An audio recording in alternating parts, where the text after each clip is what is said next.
नमस्कार दोस्तों।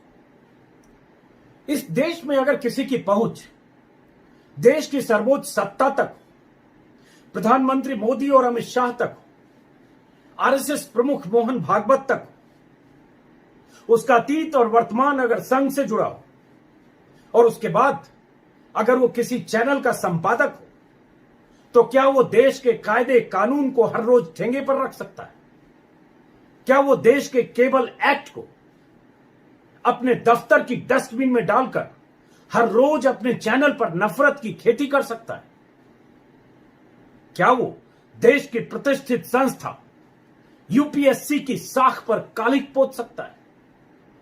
क्या वो नौकरशाही जिहाद के नाम से एक शो करके देश में हर रोज प्रतियोगी परीक्षाओं में चुने गए मुस्लिम आईएएस, आईपीएस, आईआरएस, आईएफएस अधिकारियों के निष्ठा पर कालिक पोत सकता है? जी हां, कम से कम सुदर्शन टीवी के मालिक सुरेश चौहान के संदर्भ में देखें तो इसका जवाब लगता है हां, यह हो सकता है, यह मुमकिन है और यह मुमकिन हो रहा है। हालांकि सुरेश चौहान के उस शो को जिसका जिक्र मैंने किया, उस शो को हाईकोर्ट से आज रोक दिया गया। उस शो का टेलीकास्ट, प्रसारण आज रात 8 बजे सुदर्शन टीवी पर था। लेकिन जामिया के कुछ स्टूडेंट्स हाईकोर्ट गए, हाईकोर्ट का दरवाजा खटखटाया, हाईकोर्ट ने आपातकालीन सुनवाई की और उनके शो को रोक दिया गया। शो क्या था और क्यों मैं कह रहा हूं सत्ता से करीबी? तस्वीरें गवाह है। जो तस्वीरें आप देख रहे हैं, सुरेश चौहान के ट्विटर हैंडल पर डीपी के पास जो बैनर लगा है, उस बैनर में यही तस्वीर है जिसमें वो अमित शाह और मोदी के साथ है। और उनकी तरफ से प्रचारित और प्रसारित भी यही होता है कि सत्ता प्रतिष्ठान के करीबी है। और जो उन्होंने प्रोमो, नौकरशाही जिहाद का जो शो चलाने और बनाने वाले थे, उस शो का जो प्रोमो था, उस प्रोमो को ट्विटर पर उन्होंने प्रधानमंत्री मोदी और आरएसएस को टैग किया था। मतलब जो भी कर रहे थे डंके की चोट पर कर रहे थे। शो क्या था? शो ये था जिसके जरिए कथित तौर पर यह खुलासा करने वाले थे कि यूपीएससी से जो चुने जा रहे हैं, यूपीएससी की कड़ी प्रतियोगी परीक्षाओं से पास करके जो आईएएस और आईपीएस मुस्लिम बन रहे हैं, वो किसी साजिश का हिस्सा है। इसका वो खुलासा करने वाले थे। उनका प्रोमो क्या था, उसकी लाइनें क्या थी, शायद आपको पता होगा। वीडियो कल वायरल हो रहा था, यूपीएससी जिहाद। और जो लाइनें थी, सरकारी नौकरशाही में मुसलमानों की घुसपैठ का खुलासा, यूपीएससी में आईपीएस इतने मुस्लिम कैसे, सबसे ज्यादा मार्क्स और सबसे ज्यादा पास होने का राज, जामिया के जिहादी अगर डीएम और सचिव होंगे तो क्या होगा? जामिया के जिहादी डीएम और सचिव, जो लड़के चुने जाते हैं यूपीएससी में, वो एक कड़ी प्रतियोगिता के साथ कई स्तर में प्रतियोगी परीक्षाओं को पास करके चुने जाते हैं। उन्हें जिहादी कहना, नौकरशाही जिहाद कहना, साजिश कहना और उसके बाद प्रचारित करके ऐसे शो को बनाने का ऐलान करना, डंके की चोट पर प्रधानमंत्री को टैग करना, आरएसएस को टैग करना, और उसके बाद जब दिन भर लानत मलामत होती है तो फिर कहना मैं ये शो चलाकर रहूंगा, जिसे रोकना है रोक लो। उसके बाद जामिया के स्टूडेंट जब हाईकोर्ट में गए और हाईकोर्ट में जब आज हाईकोर्ट ने इस कार्यक्रम को रोक दिया, उसके बाद सुरेश चौहान के ने 8 बजे शो था, 8 बजे से कुछ देर पहले 6:47 पर इन्होंने फिर ट्वीट किया। और ट्वीट करके इन्होंने लिखा, जो लिखा मैं बता देता हूं क्योंकि जानना जरूरी है। इसलिए मैं कह रहा हूं कि देश के सर्वोच्च सत्ता के करीबी कोई होता है तो कैसे बेखौफ होता है और कैसे वो कुछ भी कर सकता है। उस यूपीएससी पर सवाल उठा सकता है जिस यूपीएससी से चुनकर हर साल 800, 900, 1000 देश के सर्वश्रेष्ठ अफसर चुने जाते हैं। उस यूपीएससी की साख पर बट्टा जैसे वहां साजिश हो रही। साहब ने ट्वीट किया, हाईकोर्ट के उस फैसले को जब सोशल मीडिया पर वायरल होते देखा गया, तब इन्होंने ट्वीट किया, ट्विटर पर लिखा 6:47 पर। और आगे मैं आपको बताऊंगा, मैंने कुछ रिसर्च भी किया है कि बीते 20 सालों में कितने मुस्लिम्स चुने गए, कितने मुस्लिम्स ने क्वालिफाई किया यूपीएससी, और कितनी तादाद है, कितनी आबादी है, आबादी और चुने जाने का अनुपात क्या है, और उसके बाद सुरेश चौहान के जैसे शख्स करना क्या चाहते हैं, और उसके बाद किन किन अधिकारियों ने इनके खिलाफ कल शिकायत की, इनकी लानत मलामत की, उसके बाद भी कहीं इनके खिलाफ कोई मामला दर्ज नहीं हुआ, कहीं इनके खिलाफ उत्तर प्रदेश सरकार ने या केंद्र सरकार ने या सूचना प्रसारण मंत्रालय की तरफ से अभी तक जानकारी नहीं है। तो सुरेश चौहान के साहब ने हाईकोर्ट के फैसले के बाद जब वो सार्वजनिक हुआ, तब इन्होंने ट्विटर पर लिखा, ये हिम्मत देखिए, आज रात 8 बजे शो होगा। सोशल मीडिया पर कुछ लोग हाईकोर्ट द्वारा स्टे लगाने की पोस्ट कर रहे हैं, लेकिन हमारे पास ऐसी नोटिस अधिकृत तौर पर नहीं आई, इसलिए आप लोग 8 बजे शो देखें। अगर नोटिस आती है तो उसे पढ़कर हम अपना पक्ष बताएंगे। मैं पहले इस वीडियो को रिकॉर्ड करने वाला था 7 बजे 6 बजे, क्योंकि फैसला दोपहर के बाद आ चुका था। लेकिन जब मैंने इनका ट्वीट देखा 7 बजे रिकॉर्डिंग से ठीक पहले, तो मैं रुक गया कि मैं देखता हूं इस शख्स को।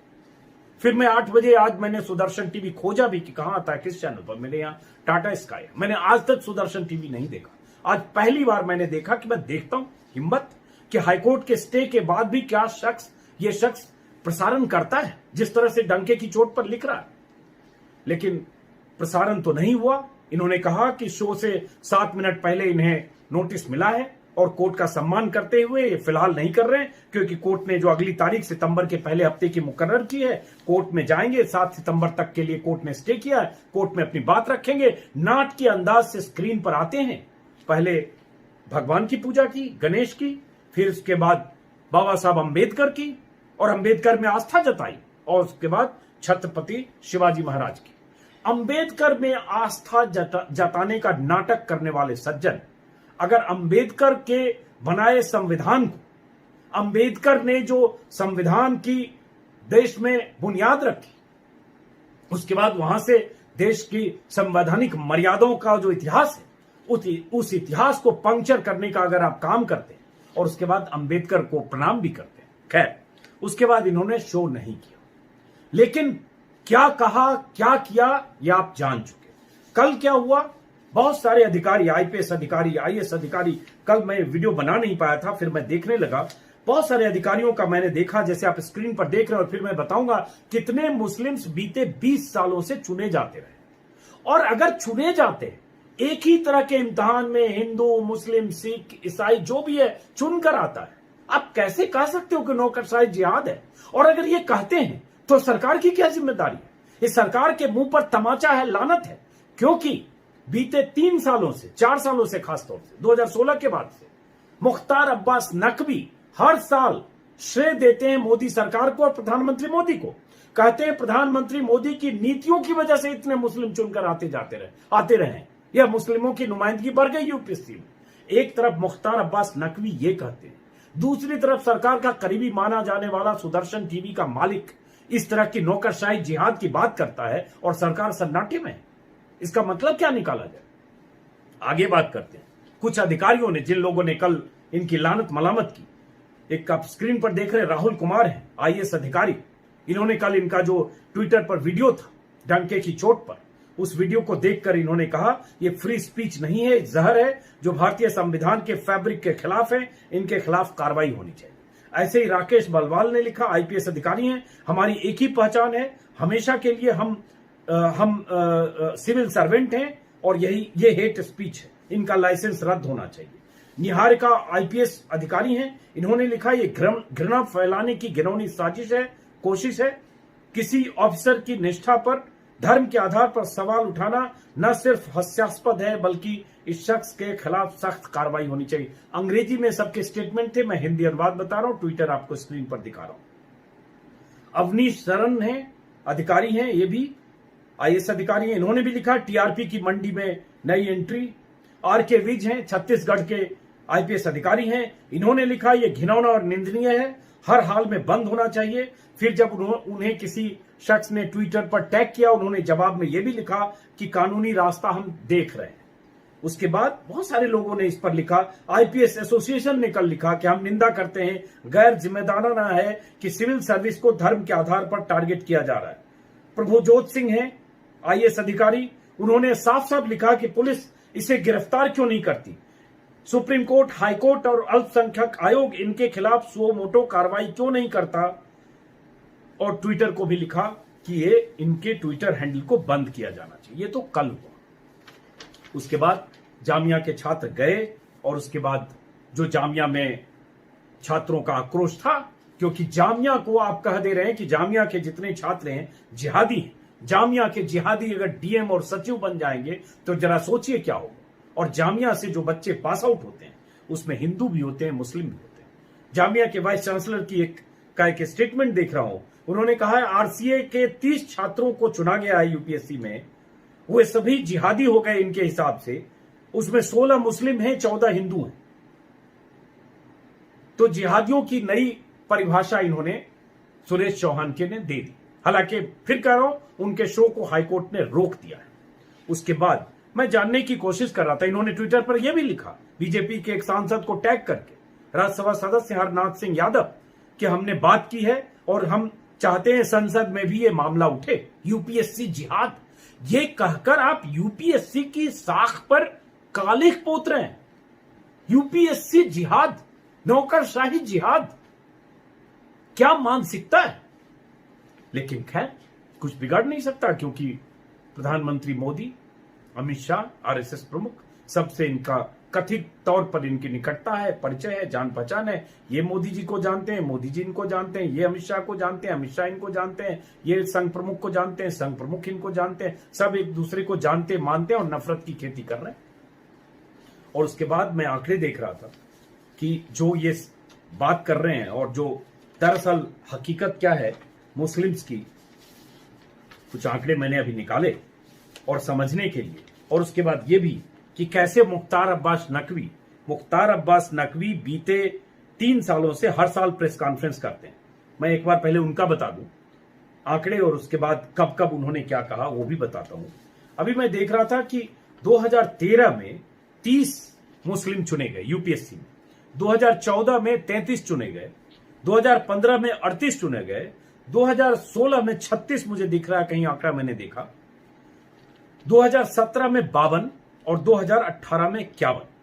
और जब ये 52 चुने गए थे तो मुख्तार अब्बास नकवी ने प्रेस कॉन्फ्रेंस करके कहा था आजादी के बाद सबसे अधिक अल्पसंख्यक चुने गए और इसका श्रेय मोदी जी को जाता है, मोदी जी की नीतियों को जाता है और जिस ढंग से उन्होंने सुविधाएं दी उसको जाता है।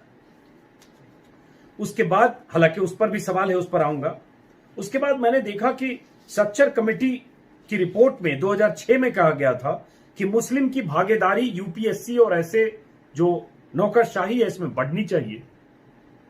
उस वक्त करीब 3% आईएएस, 1.8% आईएफएस और 4% आईपीएस अधिकारी थे मुस्लिम, जबकि 2001 के सेंसस के मुताबिक मुस्लिम की आबादी देश में मुसलमानों की आबादी 13.4 थी, अब लगभग 14 पॉइंट समथिंग है मानी जाती है।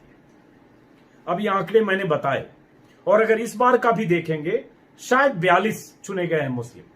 तो अगर टोटल जितने चुने गए 800 कुछ हैं शायद, उसके हिसाब से अगर देखेंगे तो रेशियो 4%, 4.25% है। और 4%, 4.25% चुने जा रहे हैं, उनकी आबादी 14% है। तो इसमें नौकरशाही जिहाद कहां से होगी? और चुने कैसे जा रहे हैं? वो इम्तिहान देकर चुने जा रहे हैं, उसी इम्तिहान से जैसे हिंदू, मुस्लिम, बाकी सिख, बाकी सब लोग चुने जाते हैं। उसमें कौन सा बैकडोर एंट्री है? ये कौन सा सवाल है? और सवाल तो उनकी नुमाइंदगी को बढ़ाने का सच्चर कमीशन 15 साल पहले कह चुका है। उसके लिए कोई अलग से रास्ता तो है नहीं, उसी प्रक्रिया से आते हैं। हाँ, कुछ उनके लिए कोचिंग सेंटर्स बढ़े, कुछ ऐसे लोग हैं जो अपनी तरफ से पहल करते हैं कि बच्चों को तैयारी कराते हैं।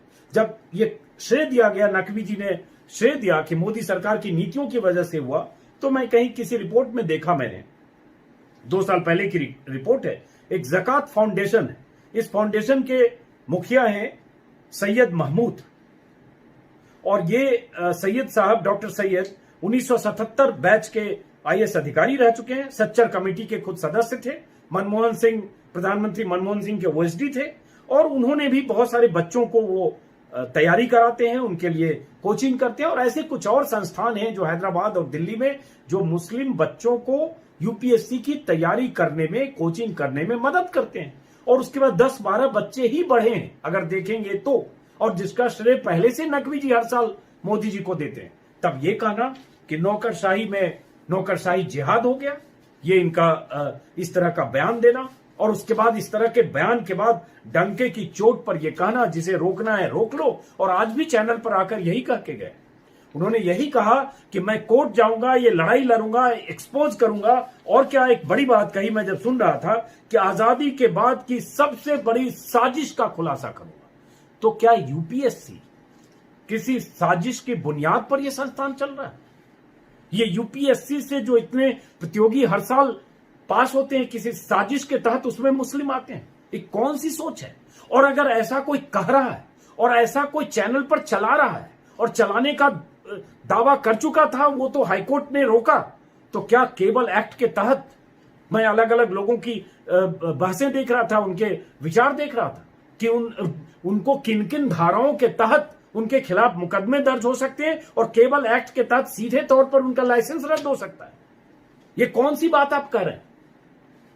लेकिन है, क्योंकि उनकी निकटता, उनकी करीबी, उनका बैकग्राउंड, उनका प्रेजेंट, उनका पास्ट, सब कुछ सत्ता से जुड़ा है। राकेश बलवान है आईपीएस, उन्होंने भी कहा, बाकी लोगों का मैंने आपको बताया। तो मेरा मकसद ये था कि ये सवाल शुरू में ही मैंने उठाया कि अगर सरकार से निकटता ना हो और अगर यह हौसला नहीं हो कि हमारा कोई कुछ बिगाड़ नहीं सकता, तो ऐसे कोई नहीं कर सकता। इस तरह के शो करता रहे और कुछ ना बिगड़े, और पहले भी करते रहे। इनके अगर सुदर्शन टीवी को देखेंगे तो सुदर्शन टीवी इसी के लिए जाना जाता है, यही पहचान है। कुछ दिन पहले एक वीडियो वायरल हुआ था, तलवार लेकर सारे एंकर्स प्रतिज्ञा कर रहे थे, शपथ ले रहे थे, उसके खिलाफ भी मामला दर्ज हुआ। रांची में हेमंत सोरेन की सरकार ने भी जांच के आदेश दिए, कोई फर्क नहीं पड़ता। तो अब सवाल सिर्फ इतना है कि क्या मोदी सरकार, और तस्वीर ये मोदी जी की लगाते हैं, अमित शाह की लगाते हैं, तो सरकार की भी जिम्मेदारी है कि इनके खिलाफ कार्रवाई हो। हाईकोर्ट ने जो कहा, रोक लगाया सो लगाया। अब सवाल उठता है, क्या इनके लाइसेंस रद्द होने की कार्रवाई सरकार करेगी? क्या इनसे जवाब तलब सूचना प्रसारण मंत्रालय करेगा? क्या इनके ट्रैक रिकॉर्ड और मौजूदा शो के प्रोमो को देखते हुए इनके खिलाफ सख्त कार्रवाई होगी? मुझे लगता नहीं होगी। लेकिन फिलहाल इस वीडियो को यहीं खत्म करता हूं दोस्तों। जहर जब जेहन में भरा हो तो बहुत आसान नहीं होता, और ये जहरीले लोग हैं। इनका मकसद है जहर फैलाना, इनका मकसद है समाज को बांटना, देश को बांटना, और उसके बाद संरक्षण किसका है आप समझ सकते हैं। इस वीडियो को यहीं खत्म करते हैं, फिर मुलाकात होगी। नमस्कार।